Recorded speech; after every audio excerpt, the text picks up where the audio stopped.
Gabi na, mga 11:47 PM. Ako lang mag-isa sa bahay, tahimik. Biglang may kumakatok ng malakas sa pinto. Akala ko si mama pero naalala ko nasa probinsya siya. Walang dapat na tao. Sumilip ako sa peephole. Walang tao. So binaliwala ako. Baka kapitbahay lang. Baka hangin. Pero after 5 minutes, may kumakatok ulit. Same na katok. Same na oras. Pagbukas ko ng pinto, wala pa rin. Pero may papel sa sahig. Walang sulat.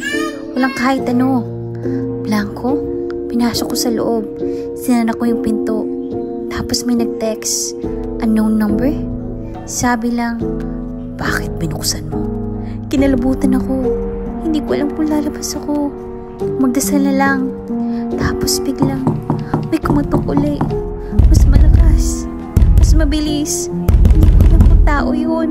O hindi na. Kumakatok siya. Dahil hindi ko siya makita.